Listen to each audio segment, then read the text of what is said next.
Good evening, ladies and gentlemen, and welcome back to Mondays on RCI TV. It is round 2 of the Asia Masters, the very first Asia Masters here at Racing Club International. We have traded the nice sunny skies of Zandvoort for the grim weather of Donington Park here in the UK for what is the second round in a 4-round sprint series, limited to just the Japanese manufacturers Lexus, Nissan, and Honda. My name is Ryan Gill. I'm your lead host for this evening. We'll have John Dalton joining us in just a few moments, and we have Ryan Wilson behind the cameras for us as well. An exciting race out at round 1 in Zandvoort. It saw Joe McCauley take the win in dominant style in the pro class. He is not here this evening, though, unfortunately out with a back injury, we've been told, so it'll be up to someone else to claim the top step of the podium in pro. And then down in silver, the winner in silver, in fact, has been promoted up into the pro class, which means our winner from last week, now sitting 5th in the championship in the pro class, and 2nd place, Mark Nosk, in the Lexus, promoted to the lead of silver in the championship. We'll have to see what he can do coming into this race. And my word, what a race we could have here this evening. The wet weather really has come out here at Donington Park. We have a nice mix of cars all the way up and down the grid. A few drivers struggling in the conditions right now, but I think just as we're here getting towards the end of practice, John Dalton, have you found your way into the commentary box? I have found my way up here tonight, Ryan. Nice to be joining you. Sorry I'm a little late, but needs must in real life scenarios.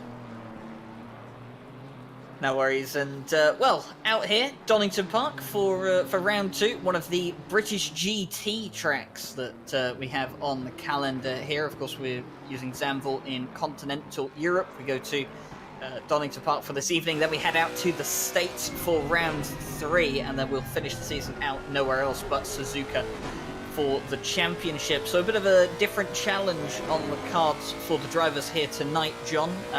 You know, wet weather out here, a completely different track to what we saw out at Zandvoort as well, Donington Park. Another sort of old school style track. It has more room for, you know, mistakes to be made for you to get away with it, but definitely not an easy track to tackle either, and especially not so in the wet.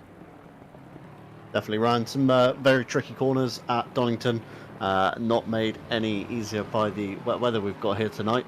So very excited to see what qualifying will bring, and the race indeed, if it's wet, will be an interesting one. I think we've already seen possibly Andy Boardman doing some loops earlier in his car, but hopefully not too many more mistakes to come tonight, and hopefully we see some nice, clean, fair racing. Definitely have seen Andy Boardman doing a couple of loops. He's not the only one who's been out there doing some loops on the tarmac or out on the grass as well. I think a fair few drivers have found themselves in a bit of an awkward position over the course of practice. Practice ending in just about 15 or so seconds. We'll have a little bit of an overtime period before we move into qualifying. And of course, qualifying just a 10-minute session for this championship. Is not split like it was for the Euro Masters. We only have GT3 cars, so all the pro and silver drivers have to do their laps at the same time.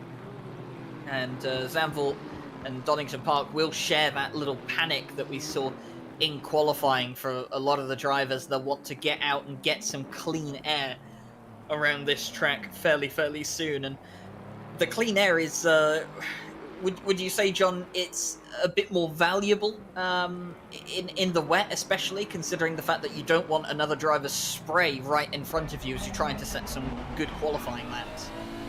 Certainly so, visibility being one of those key things that you do want on your qualifying lap. You know, you want to be able to see your braking points, you want to be able to see the apexes, and yeah, you do really want to get a clean run through all these corners. A bad exit could lose you some considerable time in the wet, and obviously following somebody else isn't going to make that particularly easy as we come to the end of practice here.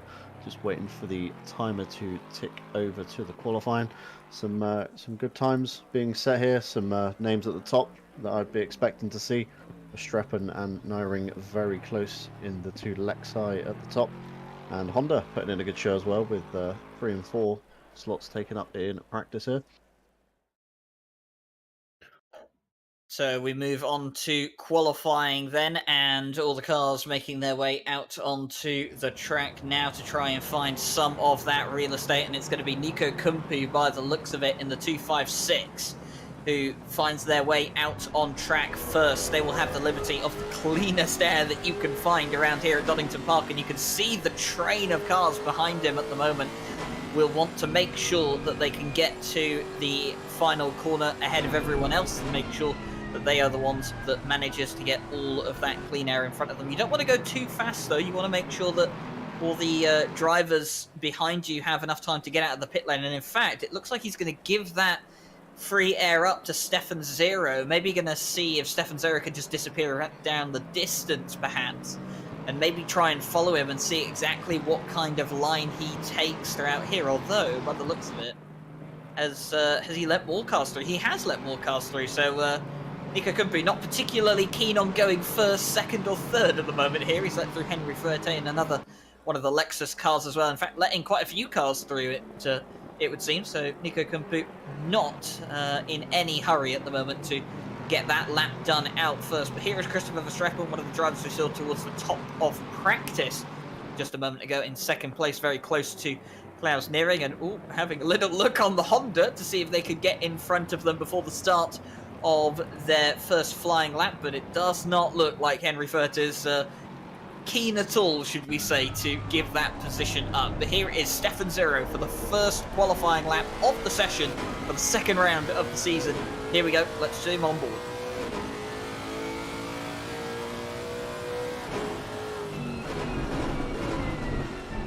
Down towards turn one, then we go with Stefan Zero, and you can see the visibility out here on track at the moment. Not particularly great. The window wipers doing the best job that they can to keep the rain off of the windshield, and now working your way down through the Craner curbs and up to the old hairpin. You can see Starkey's Bridge on the left-hand side of the track there, running right through here and then up towards one of the higher points of the circuit. Got to be nice and committed through here in the wet. Some of these areas that you would possibly carry completely flat in the dry, maybe not so here in the wet conditions that we have tonight. Up towards turn 8 now, completely blind braking zone here, and Stefan Zero's gone wide, and he hasn't quite caught that one exactly where he would like to. That's going to hold up Henry Fuerte possibly. Stefan Zero is going to have to pull over to the right-hand side and give up that position, and it looks like, I believe both Stefan Zero and Henry Fuerte, they're both still on valid laps, so Stefan Zero didn't invalidate his lap by just going onto the grass there, but that's not going to be a very representative banker lap for him, so we look towards Henry Fuerte, John, to see where the first representative lap time comes from, or possibly Christopher Verstappen, who was maybe a bit less held up. Not an easy track to definitely tackle in the wet, as we saw Stefan Zero there making a little mistake. So your first banker lap that you really want to get in there to see if you can start pushing beyond your limits, as we see Henry Fuerte come across the line to do a 1:34.9, followed by Verstappen 0.3 off of that one. Tom Watts up there 0.4 off, as we see a lot of cars cycling through now. We're going to have to see what Stefan Zero can do on his second time by. Being a particularly short lap, you don't want to kind of, make too many mistakes, or as we see a big slide there from Klaus Nearing coming out of turn 1 down to the crane curbs towards the old hairpin.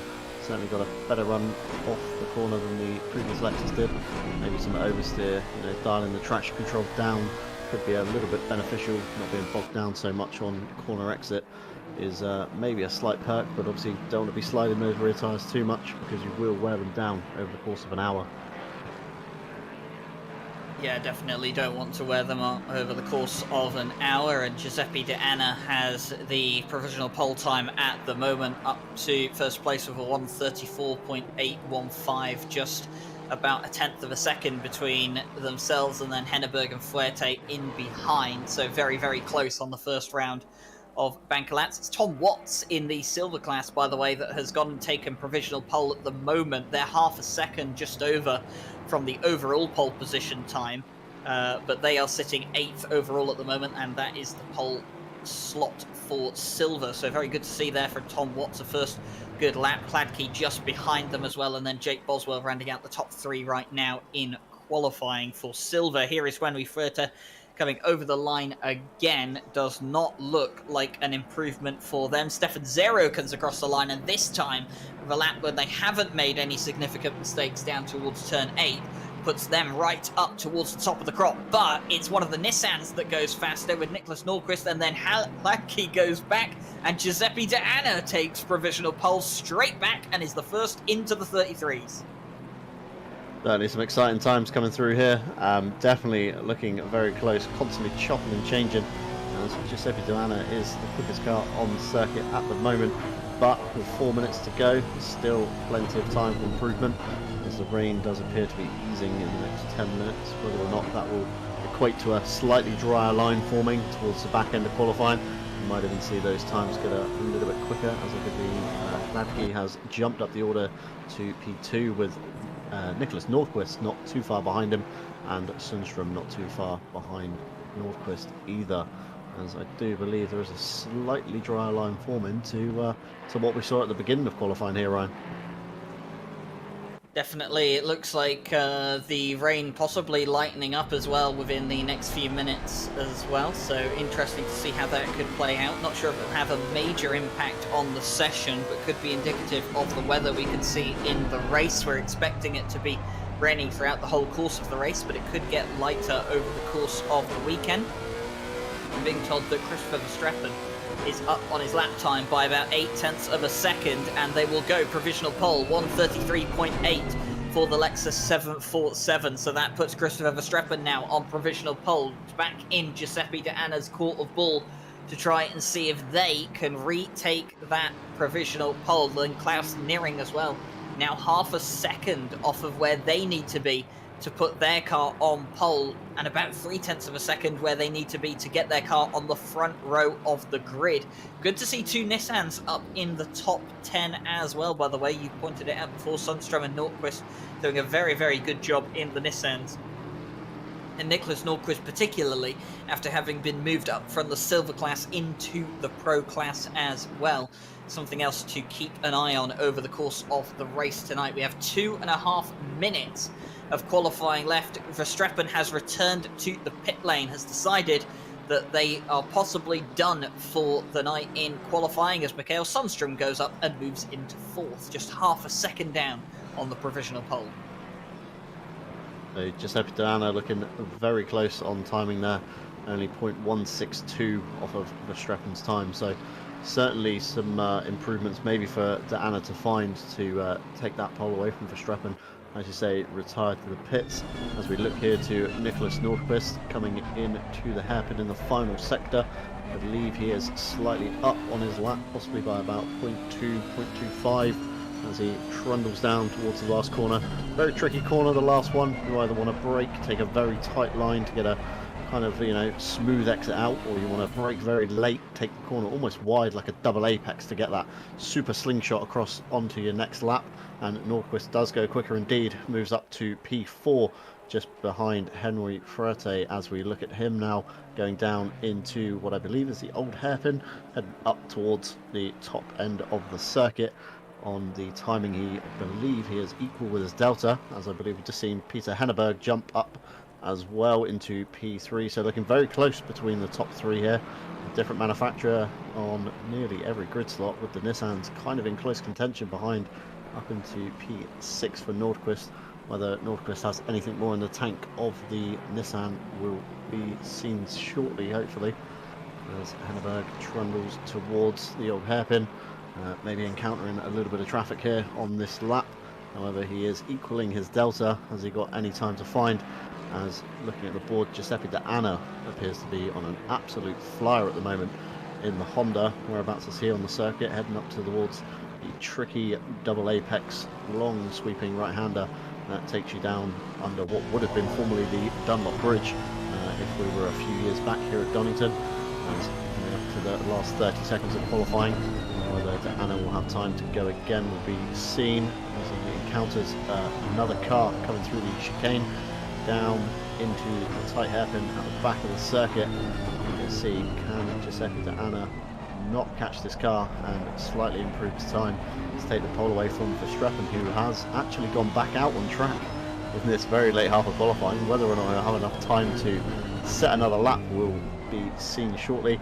As De Anna, this will be his last lap, coming out the last corner, trying to get a smooth exit to charge down to the line.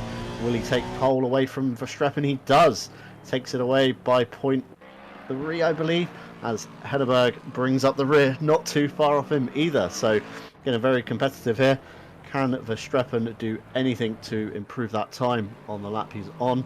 Looking at the delta, he is about 0.2 up, I believe, although losing time through that last corner. Not a particularly good exit. Maybe running a little bit wide, getting caught off by a few puddles, heading into the chicane. Very easy to make a mistake here. Cutting the curbs too aggressively can really unsettle the car, or cutting them too much can invalidate your lap. As a good run through there shows Verstappen 0.25 up coming into the hairpin. He's got to keep it clean coming through here. Got to minimise the traction loss on exit. The big V8 engine, lots of torque low down, can spin those rears up. Heading into the last corner, got to get a very smooth run through here. Can't afford to make a mistake as the Delta's looking good, but it looks like he runs himself a little bit wide and loses all that time. And I think he's realised he's given up before he's even hit the line here, Ryan.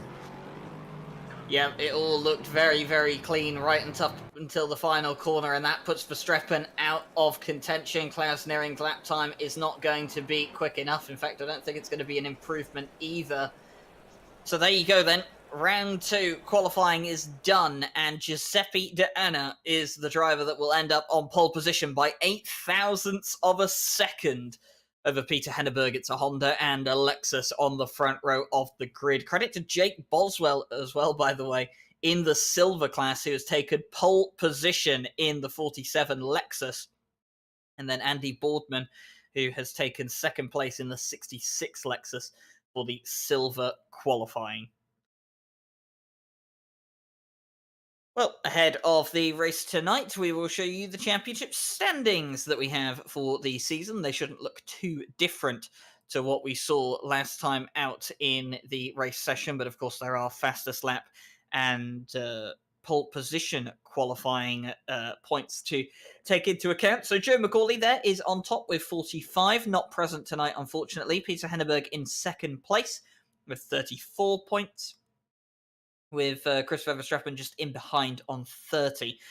26 for Olivier Hagstrom-Vigeskje in fourth place, with Nicholas Nordqvist promoted up into fifth place in the pro class. Now he's on 23 points. Stefan Zero with 20 points to his name. Then Mikael Sundström on 18. Klaus Nering with 16. Rob Taplin 14.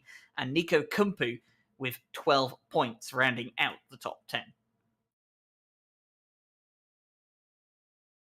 Looking down the rest of the point scorers, Victor Nordqvist, the brother to Nicholas Nordqvist, in 11th place. Henry Fuerte in 12th, and Jordan Daly sitting in the 13th position with 8 points. Jaakko Torvinen, also not here this evening, sits on 7 with Stefan van Kampen on 6, Andrew Sarka 5, and then the final point scorer, Harley Smith, with 4 points. Giuseppe De Anna, Carlos Gujara, and Sabaseries did not score points last time out, so they all sit on 0 at the moment. And we also have Benjamin Heilman joining us for the rest of the season here tonight. He wasn't there for round 1, but he will be here for the rest of the season, so he sits on 0 points. Then over to silver then. So, Mark Nosk, who sits on 40 points at the moment. Nicholas Nordqvist's name is still there at the moment on the silver standings. We should have that sorted out. And he will be moved up on the pro standings more accurately by next week. Matthew Kingston Lee with 34 points sits technically second, and then Rudy Philmolter in that third place position. Then it's Andy Boardman, Joe Dorber, Mateo Saladki, Jake Boswell, Robin Klaus, and Paolo Gadja rounding out the top 10 with 14 points.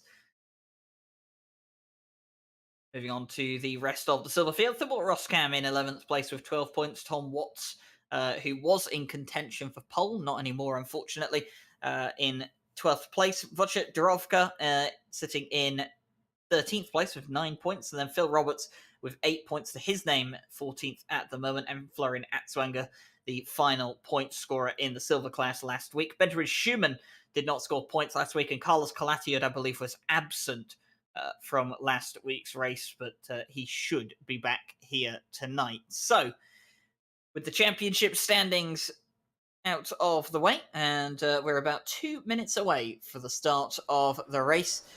John, we love to play the game of who's your favourite pick, and I think tonight there isn't really an easy pick with Joe McCauley not on the grid.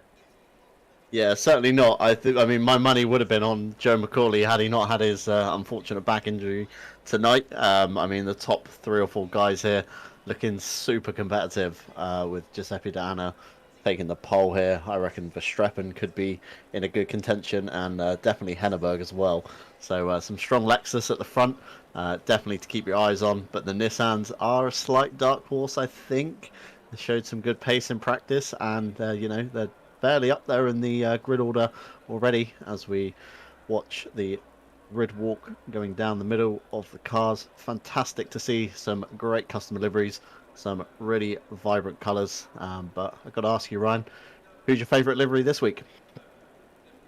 Oh, favourite livery. I mean, we've already gone past it on the grid walk, but I'm sure we might get a chance to see it later on in the race. Probably Mikael Sundstrom's livery in the 899, the little sushi livery that he's got running on his GTR. I definitely have taken a liking to that one. I do think it is very, very good. There's also, I think it's Rudy Philmolter's Lexus, I believe, looks pretty nice as well. Might actually be the one here on the right-hand side that we can see just now in 20th place there. Rudy Philmolter going for a bit of a rising sun kind of look on the Lexus that they have, the 999, and not looking too bad as well. And of course there are still some drivers out here with the Ukrainian flag liveries as well, which is absolutely great to see. The support that is out there as well for that ongoing unfortunate issue. And again, as we said in the first week, we do wish everyone safe passage wherever they are, and we hope that the situation can be resolved as quick as possible. But the formation lap is underway for the second round of the season. It will be Giuseppe D'Anna that leads us away in the number 11 Honda, and well, it's gonna be an interesting race. Giuseppe D'Anna has won a Monday championship before, and they will be very, very eager to go out and win again. But no Joe McCauley here tonight. Peter Henneberg, Christopher Verstappen, they are going to pose big threats. Klaus Nering as well. Like you said, the Nissans could be dark horses with Sundstrom and Vigerskier putting out some very, very good lap times.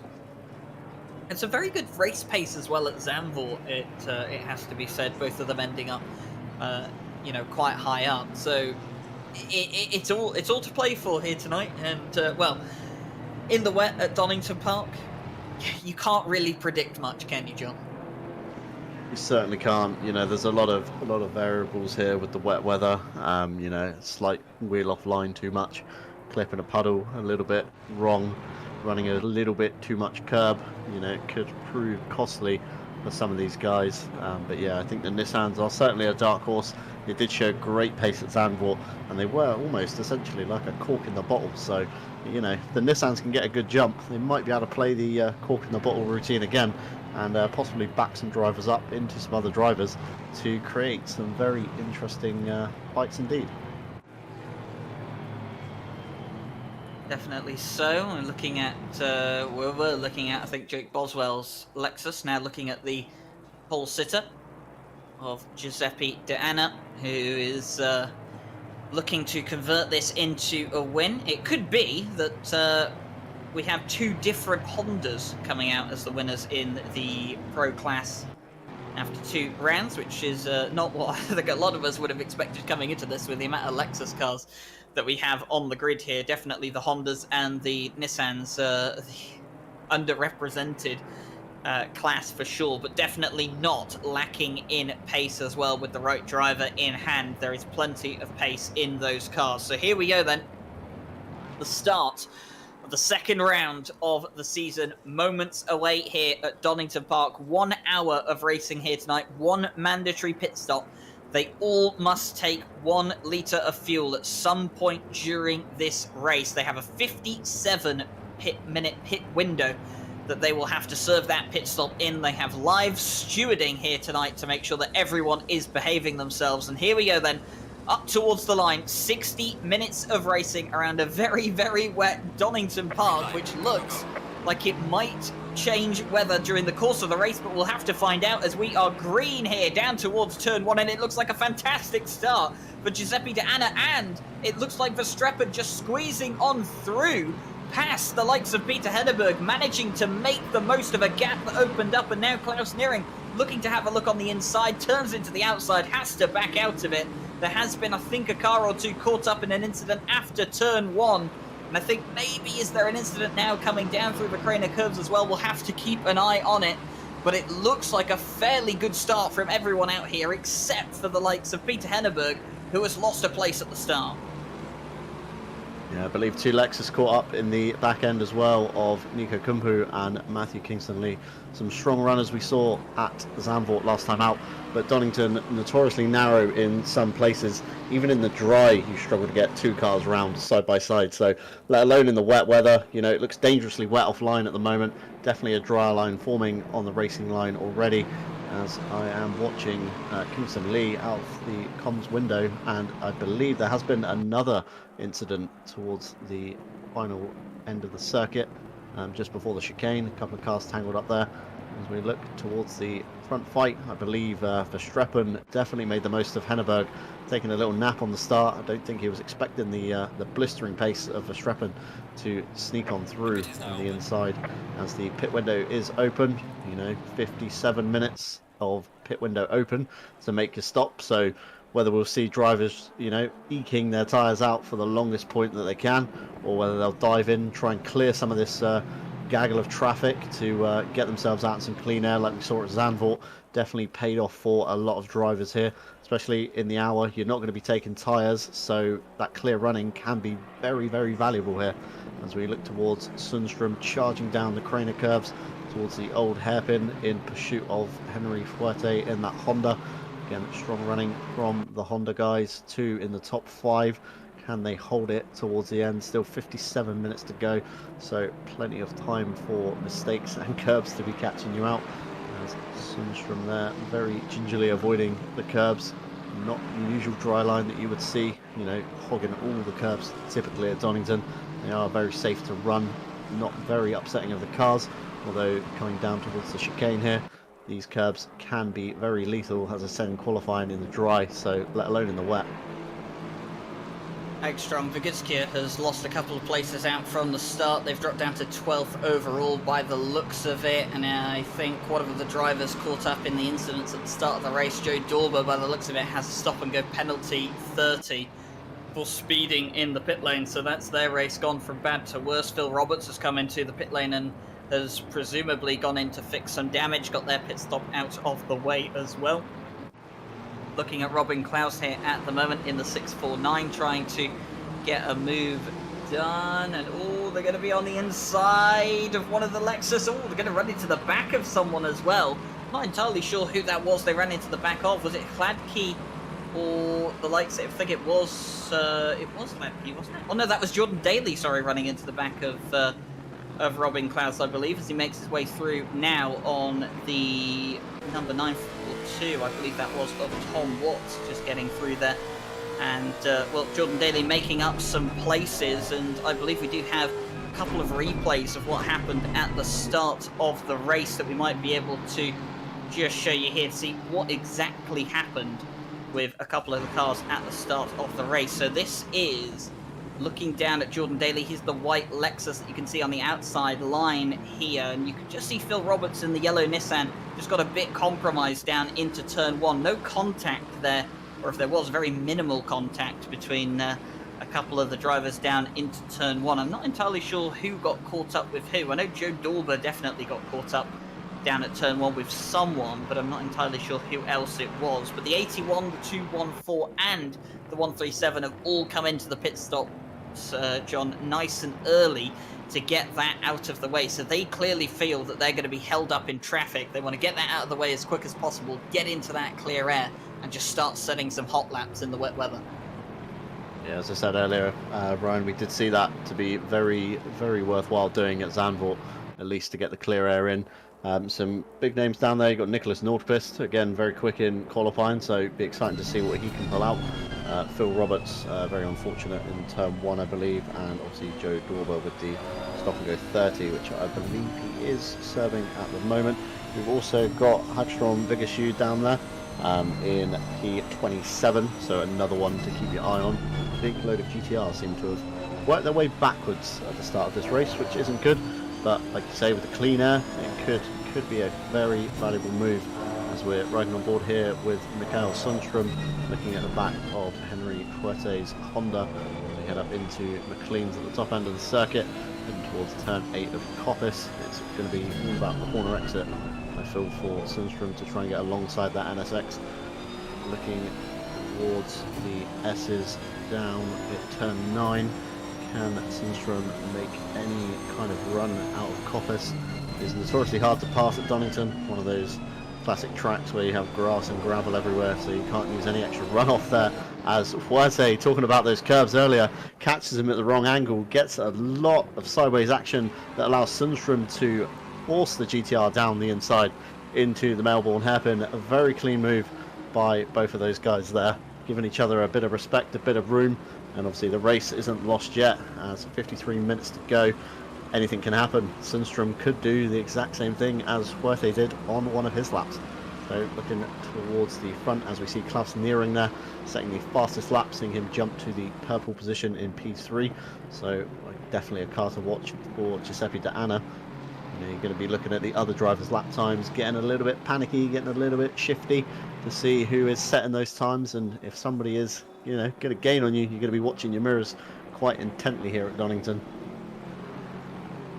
Yeah, Klaus Nering with that fastest lap of the race, and a fantastic move from Mikael Sundström as well to move themselves just ahead, and we'll be hoping to see if they can work their way any further up the field than they are right now, sitting in 5th position. And here is Stefan Zero in 7th place. They are the next car behind the likes of Henry Fuerte in the 86. They're going to be hoping to find their way through on that Honda sooner rather than later. Stefan Zero was one of the cars in contention for pole position earlier on, just wasn't meant to be for the 721. Meanwhile, down in the silver class, Jake Boswell started on pole but has lost out to Andy Boardman on the start, so that means that the 66 leads from the 47, and then it is the 78 of Hladky just in behind, a bit further back from that. Rudy Philmolter and Robin Klaus have ended up in 4th and 5th position in the silver class, and then Jordan Daly is kind of a bit of a barrier at the moment between Klaus and Schumann, who would be fighting for that 5th place in class. And a couple of silver drivers that have gone into the pit lane, of course Phil Roberts and Tom Watts, have decided to make that early stop, but the rest of them are all pro cars, and apart from Jordan Daly and Saka, who are kind of just filling in at the moment, the silver class almost all in a line at this point for those that have not pitted, so very, very close together to each other, and we'll have to see how all that develops over the course of the race. But right now, Andy Boardman's goal will be to get ahead of Gujarro in the 355 so that he can put a pro car between himself and Jake Boswell behind. Yeah, we spoke about this a lot at Zandvoort, having the pro car as a sort of buffer between you and your championship rival ahead. Andy Boardman, we've seen some great pace out of him in previous championships, so he's looking very strong here in the wet, providing he can keep his right foot kind of light and feathery. We've seen him, have a little bit of oversteer in the qualifying and practice sessions, so certainly want to be keeping that car on the straight and narrow as we watch Jordan Daly here trying to catch the back of Klaus and Rudy Philmolter. Coming out of Coppice, big armful of opposite lock there, chasing it down towards the S's. Notoriously hard place to pass. Got to have a lot of respect as he jinks left, jinks right. Last of the late breakers appears to be Klaus, but has he run himself too deep? He has. He's cut the curb a little bit too much. Going to give himself a bad exit down towards the Melbourne hairpin as we see Jordan Daly on the inside, Klaus on the outside. Is it going to be a very clean move like we saw with Sundström? I believe it is. Both drivers again giving each other a lot of room, an easy corner to spin yourself out with a rival, but Klaus looking towards the inside into the last bend of Goddard's as no move is to be made. However, Klaus has now got to watch his back as we've got Schumann in the GTR lurking behind with those big fog lights in the bumper on. He's going to be watching his mirrors heading down into turn 1 of Redgate. as no moves to be made here. But again, Klaus looks a little bit better on corner entry than Daly does, but then Daly looks better on corner exit. So it's going to be a bit of a game of cat and mouse here, as Daly wants to try and catch Rudy Philmalter now, who has pulled out a little bit of gap in all that battling.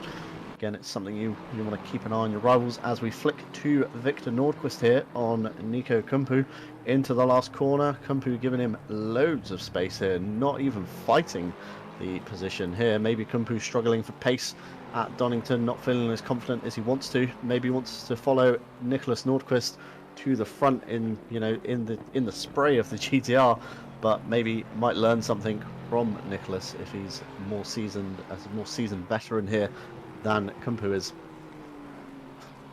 Yeah, Nicholas Nordqvist, one of the drivers, having gone in for that early pit stop. We'll have to see what they can make of it.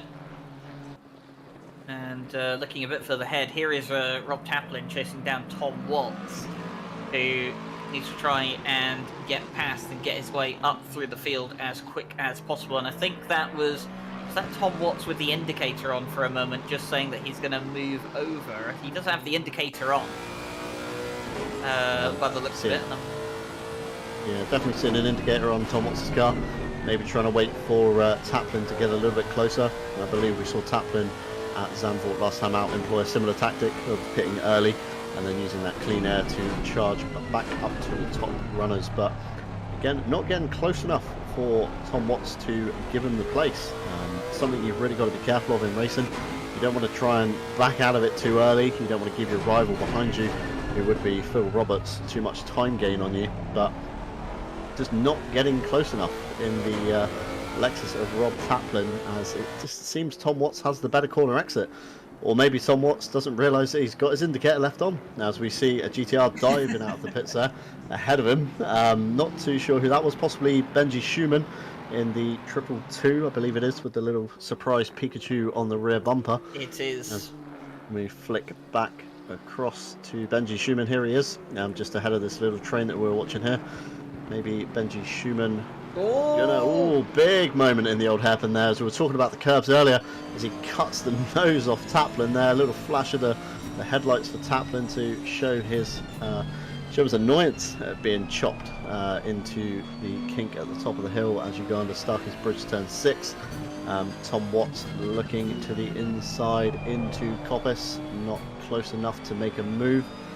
As we head down towards the S's, again saw it to be a bit of a passing place last lap, forcing your opponent into a mistake to braking too late, riding the curbs, getting a little bit of oversteer on exit. Can be a very good move to try and make towards the Melbourne hairpin. But again, none of these guys seem particularly close enough to get one done this time by.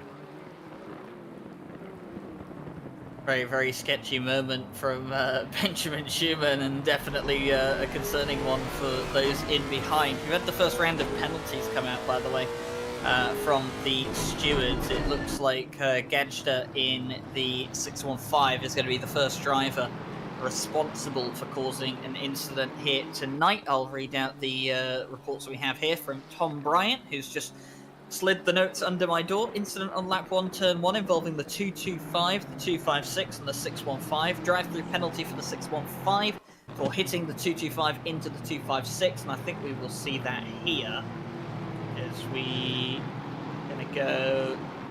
Ooh. Now, wasn't entirely clear from that camera angle, I don't think. Maybe would be a bit more clear from the sky, but there has been drive-through penalty handed out to the 615.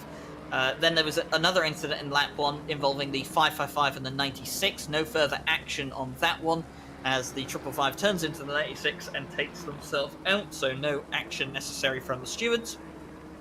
And then incident on lap 1, turn 10, involving the 137 and the 615. No further action.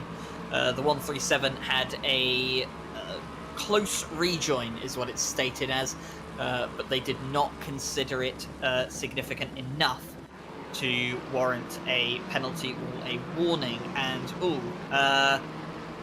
to add to the woes of penalties happening today, incident between the 225, the 818 and the 615, stop and go 10 for car 7 that has been involved in that. And as I look up and down the field, car 7 is no longer here. Was that Joe Dorber's car? I believe it was Joe Dorber in the number 7 getting caught up in that incident. So the stop and go 30 and the penalty from the stewards would have made for a very miserable day for number 7. Yeah, so Joe Dilber unfortunately no longer here. It's garage door down on that car's race, but obviously the penalty still applied either way. We've also had another drive-through penalty for the 615 by the looks of it. 615 is involved with the 309 drive-through penalty for the 615 as they turn in onto the 309. They do not leave enough space and take out the 309, no position return. So a double drive-through penalty for the 615. Their day just getting worse and worse by the looks of it. And the stewards having plenty to have a look at. Didn't look too bad from our perspective, I have to say, John. But definitely looks like there was a bit more than elbows out, down towards the middle of the field. Yeah, certainly so, as we've just had another incident come through for the 615, unfortunately exceeding maximum license points, so enters a disqualification for round 2 here at Donington Park. Very, very unfortunate for them. I say wet conditions, notoriously tricky to keep the car on the straight and narrow.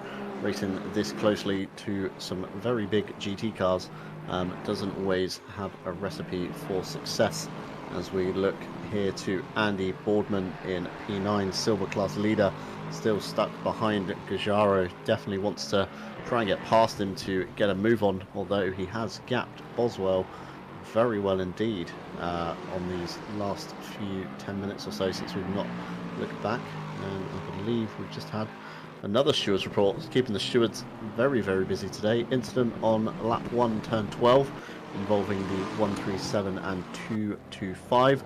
Warning for car 137, causes avoidable contact. So again, the 137 going to be in the steward's eyes for the rest of the race. That is Nicholas Nordquist, one of our early pitters, is down in P26, trying to claw his way back up through the field on that clear air kind of run that we saw from Zandvoort. As we see Henry Puerte here being a bit of a cork in the bottle from P4 to 5 to 6 and possibly even P7 of Sundstrom on the back of that little train there, all condensing up in the last turn and then spreading out on the straight, condensing back up in turn 1, and then again they'll start splitting themselves up. So definitely a fight to keep your eye on towards the front of the field. As I've just noticed, fastest lap has switched from Henneberg to Verstappen. So Verstappen got the hammer down on the chase for Giuseppe De Anna towards the front of the field, as we have another car in the pits of Roskam, car 96 in silver. About halfway down the silver field, he's decided to pit now, maybe trying to get some of that clear air. As looking to the weather, it does seem to be consistent for the next 30 minutes. Though can't imagine dry tyres are going to be an option here today. Very soggy Donington as Roskam exits the pit lane, clearing the mandatory pit stop, putting him down towards the bottom end of the silver class. But again, one to be watching, maybe trying to get that clear air in so he can kind of slingshot up the silver field and pass them all while they're in the pit lane on their jacks. Yeah, different strategies coming out for drivers at this point in time. On board with Mikael Sundstrom in the 899, just following on Klaus Nearing right now, trying to find a way through. And the 21 of Klaus Nearing at the moment, having dropped a couple of places from the start of the race, they'll be pretty frustrated. And I think I've also just received word that Kladke, who was running second in the silver class, has just disconnected from the race. So that is them out from what I understand. And absolutely frustrating for Kladke. That is the second time I think they have had an issue out of their hands that's caused them to, well, lose positions in a race. It was last week out at Zandvoort. They got turned around by a pro car, and this time it seems to be a technical issue for the driver, so not great for them. And I've just seen, was that on my end? I've just seen Mark Nosk, I think, go off at the end of the final corner, and that allows Hagström Vigeskir to get past with no resistance whatsoever. I think we'll get a little bit of a race replay here, and you'll see, yep, Mark Nosk just goes wide and on the grass. Not too bad though. and saved it well, didn't go for a spin, and that allows Hagstrom Vigorskis to just get past nice and easily there. So won't have to worry too much about making that way through later on in the race. But a few drivers definitely struggling out here in the wet conditions, John. Yeah, certainly so. I've had word from Nico Kumpu that he's, this just isn't his track, in his words. So yeah, struggling down in P27 as watching out the commentary booth window at Nicholas Nordqvist, having a little bit of a moment down at the old hairpin. Running a little bit wide, I think, on the curb, causing the oversteer into the inside as you come up the hill. As we watch this battle for essentially P4 on our screens with Henry Fuerte, Stefan Zero, Klaus Neering, and Mikael Sundström. Again, the guys fairly spaced out, but it only takes for one little mistake for your opponent to get a run on you. So everybody's going to be playing it very safely, I believe, steering clear of all these curbs that can cause sudden oversteer and loss of traction, upsetting the car as we look towards the old hairpin. Everybody just gingerly touching the red part of the curb. Nobody wants to go any wider than the red part of towards the AstroTurf, as it can hold a lot of moisture, and you've got your TC down too low, it can bite you fairly severely on corner exit.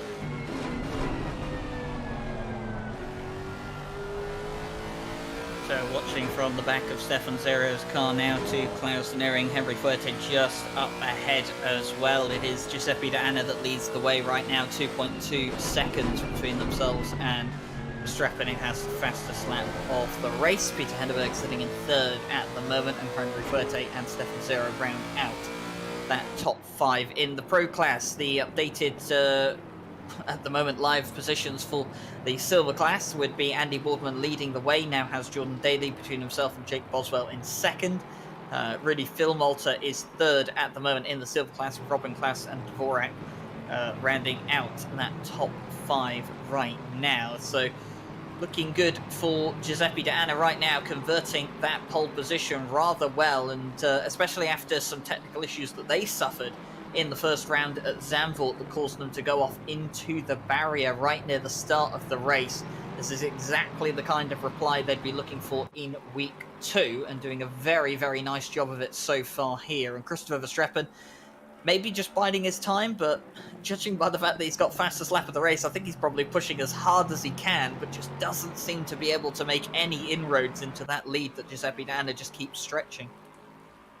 Certainly some good pace from Giuseppe D'Anna. He's going to be pulling almost a Joe McCauley, I think, at this race, just streaking ahead of the field as we ride on board here with Robin Klaus following the back of Rudy Philmalter into the old hairpin.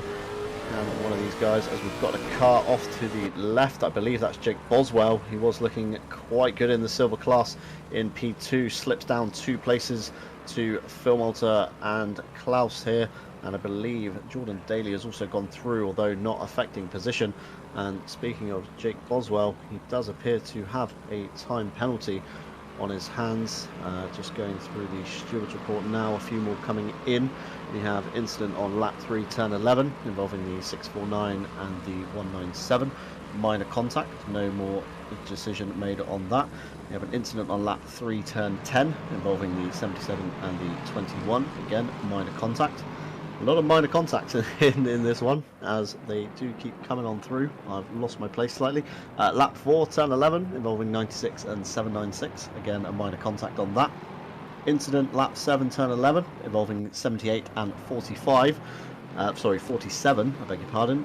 15 seconds for car 47, which is Jake Boswell, as we watch a replay, I believe, of it here with Kladke in the Lexus heading down to, I believe, the last turn. Boswell slightly missing his braking zone there, running into the back of Kladke and sending him through that wet grass sideways. Not something you want to be doing, as Boswell is now stuck behind Kladke's teammate of Dvorak in the 34. Although a 15-second for Jake Boswell there, although position was returned apparently, I'm being told later on. Incident in lap 2 involving the 649 and the 35. No further action. 35 turns into the corner, doesn't leave enough room for the 649, who was alongside at the braking zone, and the 649 has nowhere to go with the 35 spinning out. as we look back here towards Mikael Sundström, getting a little bit closer to the back of Klaus Neering, who has dropped back from Stefan Zero, and that Honda NSX of Emery Fuerte has jumped up the road a little bit, so not so much a cork in the bottle now. Maybe Klaus Neering being the cork in the bottle for Sundström, as the GTR does look like he has some very good pace here in the wet, as we need to wait for a small mistake, I think, from Neering, and Sundström is just going to slip past a little bit sideways coming out of the last turn and up to turn 1. GTR looking very good on the brakes there, and getting very well turned in to hit the apex. A little bit squirrely on exit. I'm going to try and maximise your exit out of turn 1 down the crane of curves, long run down to the next braking zone of the old hairpin. Definitely a good place to pass at the old hairpin if you can get enough run to get alongside. But again, being Donington Park in the wet, it's not exactly easy. As just noticed, Jake Boswell, his 15 seconds appears to have changed to a drive-through now. Yeah, he picked that up for track limits. I saw that pop up on my end. So Jake Boswell, on top of the 15-second penalty that he's been given by the stewards, has also now got a drive-through to his name. He's cleared the drive-through now. That 15-second penalty obviously still applies. He'll have to serve that in his pit stop or at the end of the race. But not a great situation for the 47, who was sitting in second place of silver. Now find themselves well down the order, and is going to be struggling for the rest of this race to win back some places. Meanwhile, looking at Robin Klaus here, this is the developing battle for second in the silver class right now. Robin Klaus having to chase down the South African Rudy Philmolter in the 999, and just in behind as well, you can see Dvorak, as there goes Rudy Philmolter. He's off the track. He's had to slow down to avoid picking up a track limit and possibly a drive-through penalty if they're close on the limit already. And they've come across! They've come across the side, and Dvorak had nowhere to go, got caught on the curb, I think, and tapped the back of the likes of Rudy Philmolter, and that caused an incident down towards the first hairpin. We'll have another look here, and you can see Dvorak, does he just get his braking point wrong, or does Rudy Philmolter cross over into the braking zone unexpectedly? I think squeezed to the curb there for Dvorak, having nowhere to go. Curb's holding a lot of moisture today. ABS is definitely not going to be stopping any brake locking. As we see Boswell coming together, I believe, with Mark Nosk. Absolute chaos at the last turn, even involving one of the Ukrainian cars. Not too sure who that was there, possibly Tom Watts, maybe in the 942. But yeah, absolute chaos. And Rob Taplin being the winner of that situation, catapulting himself up the order into some clean air finally. Getting past the back of Boswell, but absolute chaos there. I would love to see a replay of what happened there. Yeah, it definitely seems like things getting a bit heated now in the middle of the race. The stewards all of a sudden going to find themselves with a bit more work to do before this one is out. So, as it stands now then, I suppose Robin Klaus is up into second place. Rudy Philmolter still has third place at the moment in the silver class, has Dvorak behind them by about 0.6 of a second, and Matthew Kingston Lee about 3/4 of a second behind them as well. This is Hagstrom Vigeskir, who is sitting the top car that has gone in and served their mandatory pit stop right now, so the 81 is the highest placed of those cars. And I am being told that we do have the replay possibly for what happened down towards that final corner, so we'll have a little bit of a look here. So this is... Ooh, I think we might have just missed it. And there's Jake Boswell caught on... Is that Stephen Van Kampen, I think? In the 35. We're going to have a look and see if we got it again. Oh, here we are. Ooh, and there we go. Just clips Mark Nosk. And it's hard to tell from that angle, John, if it's a case of Jake Boswell going into the back of someone, or if Mark Nosk crossed over onto a braking zone. It's kind of similar to the one down at the other hairpin, where unless you can see the onboard, it's probably a bit more difficult to tell from the air. Yeah, it certainly looked a bit crisscrossy, people diving across each other's noses, definitely making it very hard for the stewards to make a decision on that one. I wouldn't want to be the one calling it. But speaking of stewards, we have some more reports coming in of incident on lap 7 at turn 9. Go on, Ryan. No, I was just going to say that was the one. Mikael Sundstrom's drive-through penalty. Yeah. 899, 86 and 21 all involved in an incident. The 899 takes out the 21, and I think we're going to see it here. So Mikael Sundstrom's made a mistake. He's come back on the track as he tried to defend his position. Oh no, this isn't great. He's in the middle of a 3-car. Oh, just as the replay ends, you kind of tell what happened there. Mikael Sundstrom just lost the car, and looks like he collided with both the Honda on the inside and the Lexus on the outside, and unfortunately picking up a drive-through for his troubles there as well. Middle of the sandwich, not the place you want to be, especially in the wet weather. If the ABS isn't, it's kicking in too hard and you're not stopping, then you're only going to go into your opponent's door and pick up some penalties, which definitely isn't good. Sundstrom was looking super strong here at the beginning, as I believe Huerte has pitted. He has dropped himself down to P10 now, as we ride on board with Hagstrom Vigashew coming into the old hairpin, a little bit sideways from the Lexus of Dvorak ahead, as they head up towards the top of McLean's. Notoriously tricky corner in the wet, a little bit off camber, inside curb can be a little slippy, as we see Vigashew there wrestling the steering with that big GTR. Dvorak getting a bit too much exit curb, and Vigashew looking towards the inside into Coppice. Big moment there from Dvorak, and an even bigger moment there from Vigashew, cancelling each other out there. One of them was determined to try and get the better exit down towards the S's. Notoriously tricky place to try and pass, maybe force Dvorak into a mistake, possibly making him use too much curb. Vigashew again gets sideways in the GTR. Certainly not an easy machine to tame in the wet from the looks of it, as this just draws everybody onto the back of Rudy Fielmalter, who was caught up in an incident down at the Melbourne hairpin a couple of laps ago. As we charge down towards the last corner, Vigashew looking again to the inside of Dvorak. Dvorak opens the steering, lets him almost take the inside there as he cuts back across and in fact pits, so giving up that fight.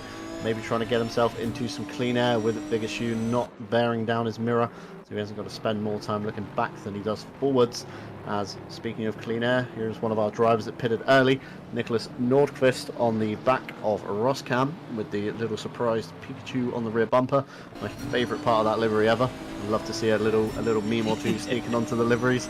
It's always good to see. Trundling down into the first turn of Redgate.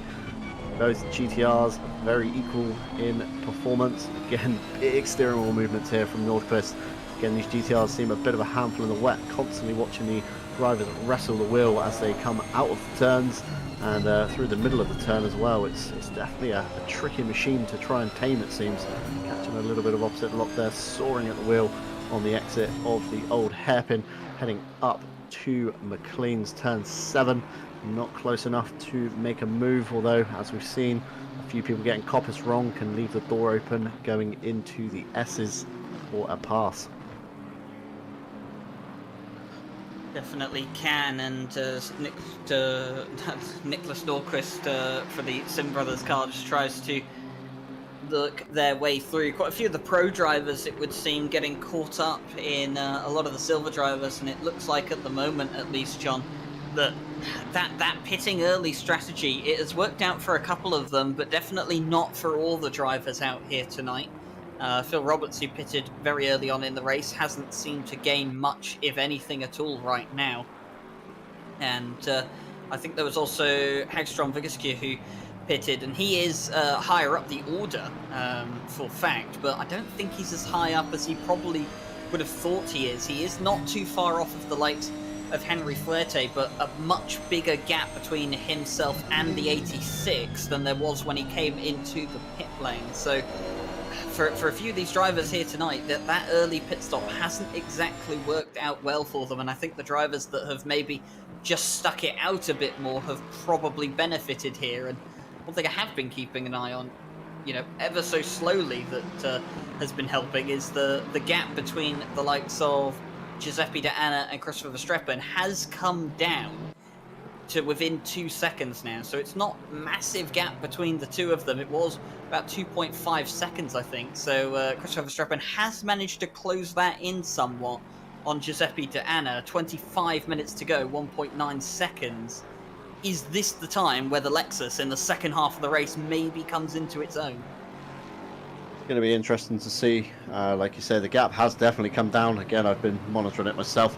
It was about 2.5 towards the start of the race, but it has come down to about 1.9 now, as the Honda may be struggling slightly and the Lexus, like you say, may come into its element. Although, going back to your clean air point there, Ryan, possibly a lot of these incidents catching out these drivers that have bidded for the clean air at the back of the field, catching all these kind of, you know, tangles and incidents and spun cars and trying to filter their way through isn't going to be an easy task. Zandvoort, again, with the dry weather, a lot easier. As we look towards here, Nicholas Nordqvist making a move on Roskam, trying to clear his way up the order side by side over the start-finish straight down into turn 1. GTR on the inside, last of the late breakers. Nordqvist, and a touch going into Redgate. Nordqvist spinning out into the gravel there. Not something I wanted to see from him. Early pit stop, I wanted to see him try and claw his way back up the field. But Roskam there, another one to probably flip over to the stewards. Certainly going to be very busy in the stewards box today. I think there's going to be more than a few drivers that will be summoned to the stewards' room for a debrief after the end of this race tonight. Quite a few bumping and barging going on out there at the moment, and a few drivers that are probably understandably frustrated. And Benjamin Hyman's team name here, I have no idea, pretty much sums up his feeling towards how this race has gone, because he said to me, I kind of wish I'd signed up mid-season to round 3 because I have no idea how to drive this thing in the wet. And Benjamin Harman definitely struggling, should we say, out here in the wet conditions in the Nissan. But I don't think they're doing too bad of a job at the moment. Obviously, they have no points on the board so far this season, so anything is an improvement, I guess. But I think they're definitely looking forward to that third round of the season, you know, a lot more than most of the other drivers are. And also, I have just noticed, by the way, keeping an eye on it, that the gap between Giuseppe De Anna and Christopher Verstappen has come down again. It's 1.4 seconds on the timing board. It looks a lot closer than 1.4 seconds on the cameras. Yeah, certainly so, Ryan. It does look like Verstappen is grabbing that Lexus by its throat and giving it a very good thrashing to capture the back of Giuseppe De Anna's Honda, as we see a penalty roll in for car 34, I believe, towards the end of the field on that one. Although this fight at the front could be determined possibly by the pit stop. You know, too early on the pit limiter, might lose some time to Verstappen. Missing your marks on the jacks, again, to add that 1 litre of fuel, could be a very tricky scenario. We could see a position swap as the gap does come down again to within nearly a second. So Verstappen has definitely got the hammer down, focusing the back of that NSX, and Giuseppe De Anna is going to be watching his mirrors, watching those lap times tumble down for Verstappen, but not having an answer to fend off the chasing 747 Lexus. So things getting interesting now in the second half of the race. Christopher Verstappen has managed to close that gap a lot quicker than Giuseppe De Anna managed to open it in the early phases of the race. So now it looks like we're going to have to see which one will come out on top. Will it be the Honda? Will it be the Lexus? How will the pit stops play a part in this race? And, well, can Stefan Zero in third place at the moment capitalise on anything that happens ahead? They find themselves 10.4 seconds off the pace at the moment. We'll have to remember that Peter Henneberg and Fuerte might be able to get involved in this as well. They've already done their pit stops, remember.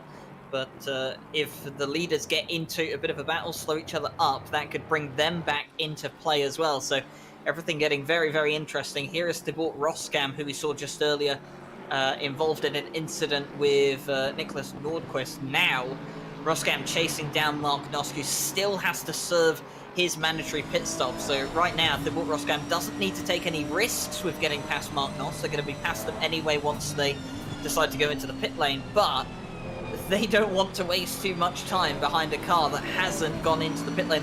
They want to get past them, and they look like they might have a go up into turn 8. Are they going to have a look on the inside line? They were having a look. Mark Nosk seems to have gone wide, just a bit unstable, a tiny bit of contact between the two of them, and now it's going to be a drag race, but it looks like Mark Nosk has conceded the position, decides it's not worth fighting at this stage in the race, and that is going to allow Tom Watts to have a look on the inside coming into the chicane. And there's Debort Roskam going to get loose. Mark Nosk is going to take the position back. There's contact between the two of them, and Mark Nosk has spun and into the grass. And my word, it's all getting very, very scrappy in the silver class now in the second half of the race. And goodness me, I don't think Debort Roskam was expecting Tom Watts to have a go up the inside of the chicane. Tom Watts certainly saw a moment, and he grabbed that with both hands and ran with it. Seeing Nosk getting a bit loose coming out of McLean's, left the door open to Roskam, who then also got loose with Nosk through Coppice, which then Mark Nosk saw from afar and thought, I'm going to have some of that. I'm going to take these two positions. So we see Tom Watts jumping right up the order there from that outstanding move, filtering through those cars as I'm looking towards the front at the De Anna and Verstappen battle, and it seems like De Anna has had a response now. I think he might have woken up to see that gap almost under a second and has put the hammer down, pulling it back out to 1.6 seconds. But again, not a massive gap in this weather. A slight mistake, as we saw from Nosk on the last lap, could give your opponent that run through the next corner onto you. And again, the pit stops still to be made by these front runners, so it could be certainly an interesting battle. As looking down the order as well, Stefan Zero and Nyring are only a couple of seconds past each other, and Andy Boardman, a very big gainer there, up into P5 overall, silver class leader. As we look here to Matthew Kingston Lee, he was one of the cars that got caught up in the turn 1 incident as he dives for the pit lane here. As looking back to the front of Hagstrom Vigashu on the back of Zarka in the Lexus. Again, Zarka not taking his pit stop, so Vigashu did obviously pit very early. So again, another move to be made here. Do you want to take any risks? Do you want to waste any time sat behind a potentially slower car? And as we see Vigashu working that steering wheel through the old hairpin, heading up towards McLean's, looking at the back of the Lexus, seeing if he can find a way around at all. Zarka runs himself a bit deep, gets very loose on the brakes there. The Lexus not being friendly to him at all, not giving Vigashu enough of a run towards Coppice, not getting alongside enough. And there's contact here as well. That's Zarka going off into the gravel, Vigashu backing out of it, giving Zarka the place back, but again it gives him the smoother run out of the corner. So although he's given it back, I don't know how the stewards would look at that one. It's going to be interesting to see what they make of it. Strombigasky's gone off onto the gravel again. And that's going to give the place up to Andres Zarka. And a bit of going forth, it seems, between the 818 and the 81. And definitely seems like both cars struggling in these conditions right now. We look to Dvorak, who has a 15-second time penalty to their name right now. They're chasing down Mark Nosk. And, well, Mark Nosk, Jake Boswell, both of them were involved in an incident earlier on. Those have been declared racing incident, no further action from the stewards. Both drivers were deemed at fault for the incident. But it has been a tough race for the man that walked away as the winner from Zandvoort post-race after Nicholas Norkus' promotion. And here, Dvorak looking to make it an even worse day as well. Nosk has got that mandatory pit stop done and out of the way, but Dvorak has made the place up. They'll have to make up another 15 seconds in the next 16 or so minutes to fully get that position away from Mark Nosk. So for Mark Nosk now, the goal is going to be don't lose another place to a car behind and keep within 15 seconds of the 34. Definitely don't want to be losing any places this late in a race, as Nosk makes a massive lunge down into the Melbourne hairpin, and he loops it on his own on exit, nearly catching out one of the GTRs there. I believe possibly that being Vigashu. I could be wrong on that one. It could be Sundstrom. Vigashu and Phil Roberts, I believe it was. Yeah, absolute scenes of chaos in this later half of the race. As we look down towards the stewards, Boswell, I believe, with a drive-through still to serve, and Dvorak there picking up a penalty for an earlier incident in the race. As looking from the back of the Tonkezilla, I believe Phil Roberts calls this car, based off the giant plastic yellow toys I'm sure most of us had as kids. pretending to play race cars and all sorts with them. As heading into the old hairpin, Phil Roberts there catching a little bit of opposite lock. Dvorak trying to capitalise on any mistake that Phil Roberts may make to grab that position back off him for silver honours.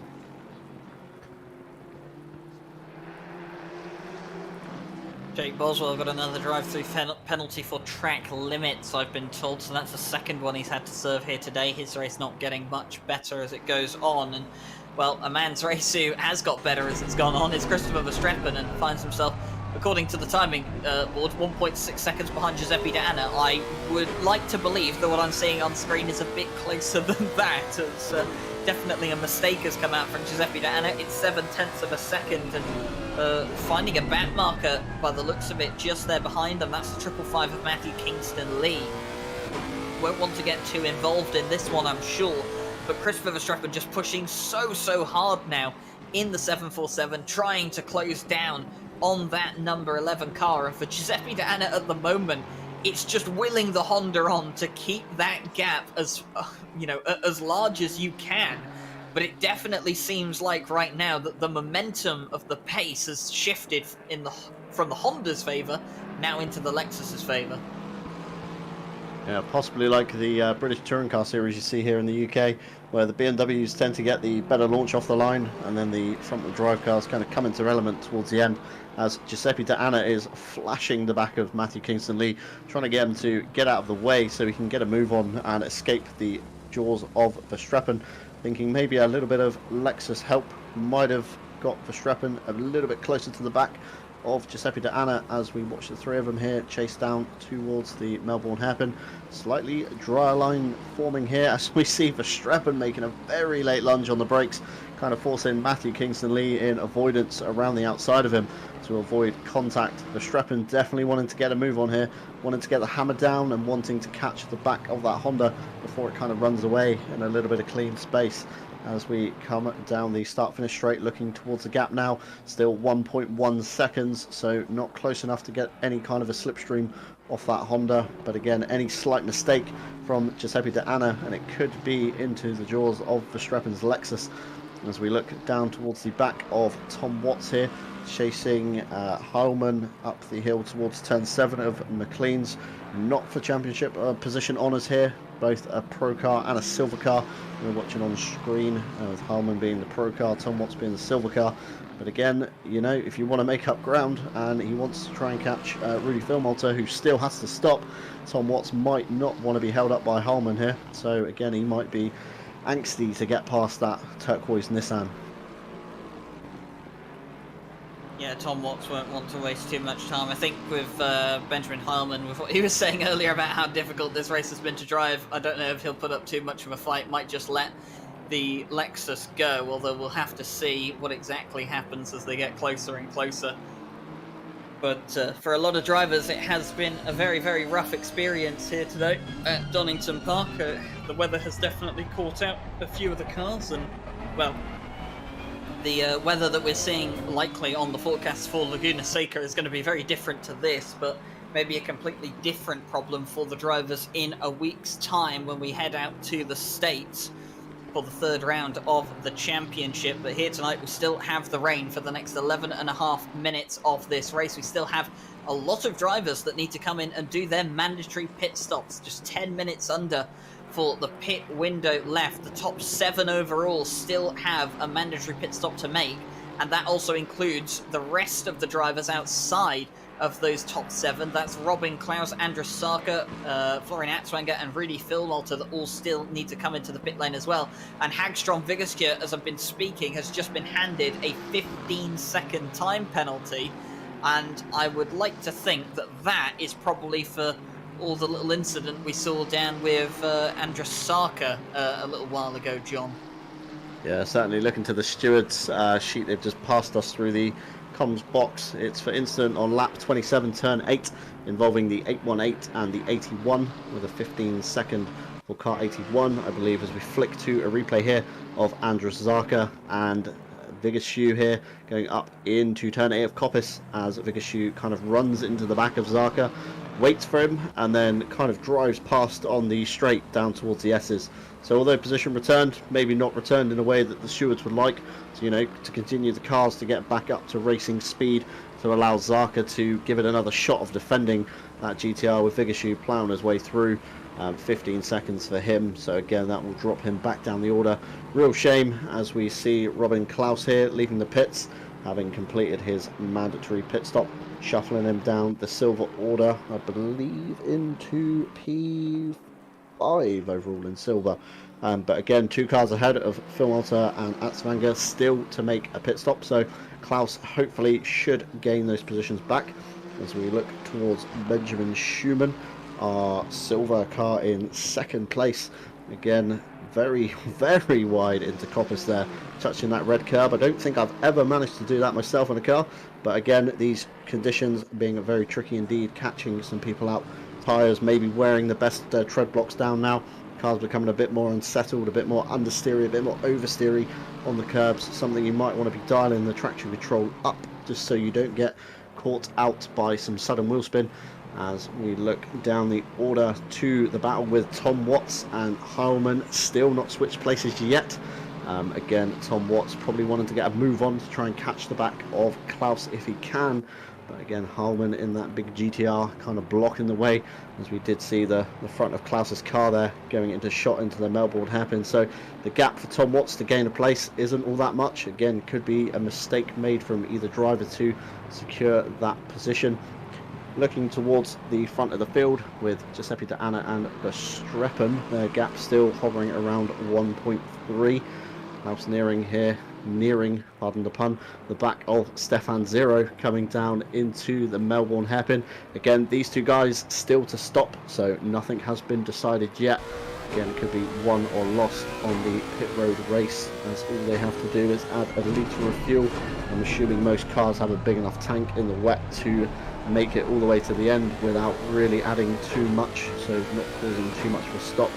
Whoever can get in, get on the pit limiter, get that 1 litre in, get the car fired and out the box the quickest will be probably the victor here. But Stefan Zero, 13 seconds down from the back of Verstappen, so quite a long way off. However, 1 and 2, 3 and 4 battles are still very much locked in. Yeah, definitely some battles still ongoing as we reach the final few phases of the race here. The gap between the leaders has come back up, so Christopher Verstappen's work even more cut out for him. But Klaus nearing here, closing in on the back of Stefan Zero just to see if they can challenge. We're not entirely sure if this is going to be exactly for third place in the overall class. And we'll have to see what happens with Peter Henneberg and Henry Fuerte, who have done their mandatory pit stops. These drivers, 5 minutes and 40 seconds they have, John, to get that mandatory pit stop done. For a couple of these guys right now, coming into the last few phases of the race, you don't really have too much traffic around you. In hindsight, would it have been a better idea maybe if you're stuck behind a competitor to have gone into the pit lane maybe 5-10 minutes ago perhaps?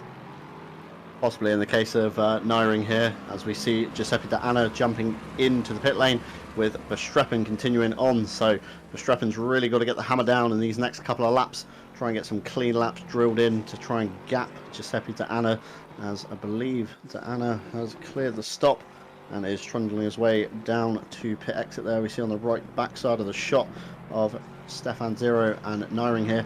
If I was Nyring possibly getting that close to the back of Stefan Zero, I might have jumped in last time by just to get some clear air there. Well, a bit of an awkward pit lane exit here as you kind of come out straight into the racing line. Not a lot of room to get your car up to speed, considering the car's blasting down the start-finish straight behind you, as Giuseppe De Anna comes out in P5, just behind silver leader there. Ahead of him, Andy Boardman in the 66. Driver I've been very impressed with today. He's held his own in these tricky conditions, and again in the Euromasters Championship last time out, again showing very strong pace, so one to keep your eye on this season, I think, Andy Boardman. As looking back down the field to this little gaggle, I believe Jordan Daly, Rudy Philmalter and Robin Klaus here we're looking at heading into the last turn of the lap. I believe Philmalter still has to pit. Atzvanger ahead of him, as we see Philmalter pull out into the pit lane to allow Robin Klaus to get on with it, essentially. Jordan Daly, just noticed, has a drive-through, possibly for track limits. I believe that might be where he disappeared to. As we look to the front here, Andy Boardman has let, or possibly Giuseppe De Anna has forced his way through Andy Boardman to try and capture the back of Christopher Verstappen, who I don't believe has pitted. I've not seen the little symbol come up beside his name. Still out there on the track. However, we see Nyring coming in now to try and break the gap to Stefan Zero. Maybe feeling like he's being held up by him, trying to clear some of that air to come out, you know, and start the chase on the back of him as Giuseppe De Anna goes through to take P3 to start chasing the back of Verstappen. As we see Sundstrom, I believe, jumping up the order, although Sundstrom still to make a pit stop very, very late. I believe they've got about 2 laps roughly now to make a stop, so a few of them cutting it very, very fine indeed on this race. Definitely so. They don't want to cut it too close though, that they don't get their pit stop, well, they don't at least get into the pit lane before the pit window ends. We did see that with the Euromasters last season. And there's a bit of an awkward situation for at least one of the drivers. Sarko has come into the pit lane right now, the 818 confirmed in, and we'll have to see how many more keep on going this time by. They'll only have one more attempt at it if they go by on this occasion. Jordan Daly does still need to serve his drive-through penalty for track limits, but he fortunately already has his mandatory pit stop done and out of the way, so that shouldn't affect him. Giuseppe De Anna, by the way, who you saw get through on Andy Boardman just a bit earlier, they're going to be working their way down, but they probably did get held up a bit by the 66, and that's what Christopher Verstappen will have been hoping for as we see Stefan Zero come into the pit lane. Now, this will be in response to what we saw Klaus Nyring do just on the previous lap. We'll know that Klaus Nyring could be in free air right now, wants to make sure that they can get that pit stop done and come out ahead of them immediately and not give them any chance to undercut them in the pit lane. Andy Boardman has also decided to come in from the lead of Silver as well. Stefan Zero is rolling again. Here comes Klaus Nyring into the final corner, and Stefan Zero is going to be clear out in front. And in fact, it looks like Stefan Zero has gained a massive amount of time on Klaus Nyring. Certainly some worrying gap there. We saw these guys locked bumper to bumper coming through the Melbourne hairpin only a few laps ago, and now Stefan Zero is out of the pit lane and in complete clear air. So maybe Klaus Nyring thinking that others were going to feel light. 10 seconds quicker for Stefan Zero in the pit lane. So that's pit in to pit out. Stefan Zero was 10 seconds quicker. So massive gains for Stefan Zero, whether Klaus Nyring had to repair some damage. I can't believe you'd repair damage this late in the race, though. So it must be different fuel strategies, surely. Yeah, possibly Klaus Nyring, as we watch Christopher Verstappen pull into the pit lane. Be very careful on that pit-in board. Again, can creep up very soon. As I watch Giuseppe De Anna out of the window coming around the Melbourne hairpin. This is going to be certainly an interesting one to watch. Shame we don't have split vision here for the spectators of this race, as we watch Giuseppe De Anna creeping into the last corner, being very careful not to outbrake himself, leaving himself enough room to hit the apex and get a good drag out of the corner. As we see Verstappen off the jacks here, and Giuseppe De Anna has leapfrogged Verstappen in the pit lane there. Certainly pulled out a massive gap. Another big loser in the pit lane there. Christopher Verstappen and Giuseppe De Anna possibly again running different fuel strats, maybe going half and half, and you know, the other guy going all the way on one tank, just dropping a litre in and off they go again. The pit window has closed, by the way. Mikael Sundstrom was the last driver to get into the pit lane before the pit window ended. Had 5 seconds left on the clock when it happened. Carlos Gijaro in the 355 has not come into the pit lane before the end of the pit window. So that means that they will get a penalty post-race for not serving their mandatory pit stop within the allocated time. They also haven't served their mandatory pit stop at all. They didn't come in to serve it this lap. They might get a double dose of a DQ here, John, if they don't serve this. I believe I saw Gajaro actually in the pit lane. I remember seeing the white and green Lexus, crossing the 50 board only a few laps ago. So possibly getting the pit stop conditions wrong, not picking the right amount of fuel, or maybe changing tyres like most people think could be the mandatory stop. So yeah, a very big mistake there from Carlos Gajaro. Definitely going to cost him in the post-race, as you say. So yeah, definitely not one you want to be doing. As we look at Henry Fuerte in the Honda there, in P3. Again, one of the earlier pitters we saw about halfway through the race as the leaders come on to their final lap. So one more time by of this wet Donington. Apparently it should be plus 130 seconds for the 355 for not completing the pit stop, according to our chief steward. As we ride on board here, Nico Gumpu and Robin Klaus, I believe, getting very close coming up the hill towards McLean, as Klaus gets a big sideways moment through that corner, allowing Nico Gumpu, who's not been feeling this race at all, to sneak an extra position out of that Lexus. Again, not for class position, but overall honours. As looking down the field here to Nicholas Nordquist and Roskam, both GTRs. Again, we've seen these guys locked together all race, seeing a couple of penalties being dished out, but again here being for different classes. Roskam in the silver, Nordquist, one of the early pitters in the pro class, getting very close into that last turn there, coming along to start their final laps of this very soggy Donington race. As looking out the window towards Giuseppe De Anna, coming around the Melbourne hairpin, as we see a stop and go 30 for Benji Schumann for, I believe, speeding in the pit lane. Not something you want to get at this stage of the race. Could allow Roskam possibly to gain a position post-race on that one. As we watch Giuseppe De Anna drive towards the checkered flag as he takes victory of round 2 of the Asian Masters Championship here at Donington. An absolutely stellar drive from Giuseppe De Anna, as Verstappen coming across in P2, some 7 seconds down after that pit stop. Henry Fuerte takes P3, with Peter Henneberg, I believe, taking P4 there. Klaus Neering and Stefan Zero, the fight with Stefan Zero, got P5 after an absolutely stellar pit stop. As we see a couple of donuts being done at turn 1. Klaus Neering actually looking quite slow there. Has he dropped a place? Or no, managed to take the checker in P6. Sundstrom comes through P7. Andy Borman, stellar drive in P8. Silver winner overall.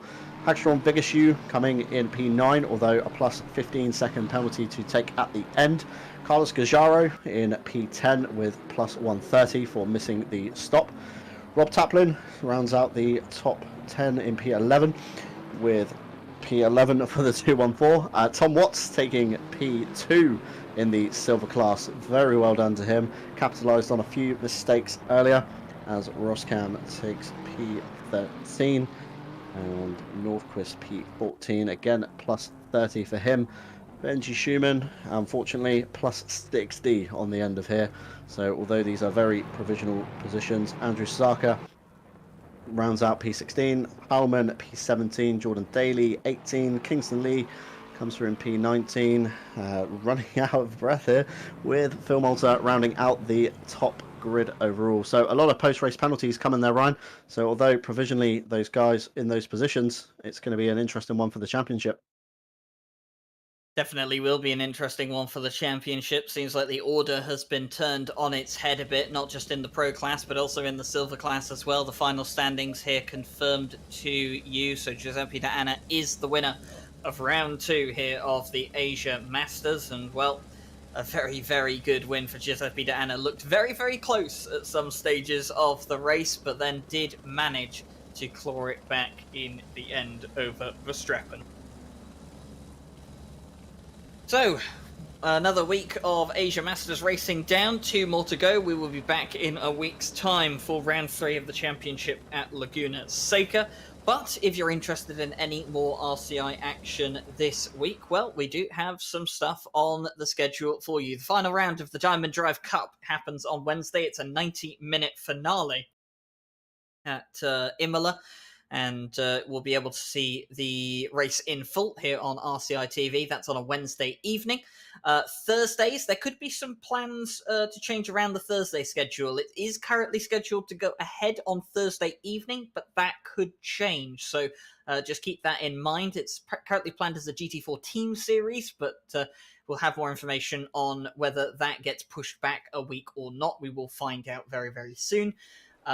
Fridays returns of the new season. That will be starting for sure on Friday evening, and we'll be able to catch all the action from the top split of racing on the Friday evening. And then on the Saturday, there is no Night Owl. It did wrap itself up last weekend, but we have the big one. It is the 12 hours of Silverstone. This coming weekend, we had qualifying and Superpole just the past weekend, and now we have the full race here on RCI TV coming to you on Saturday. Make sure to tune in. It should be absolutely fantastic, and we do look forward to bringing you the race in full right here. And of course, we will be back on Monday for the continuation of the Asia Masters at Laguna Seca. A big thank you tonight to everyone who's tuned in to watch us. A big thank you to our partners here.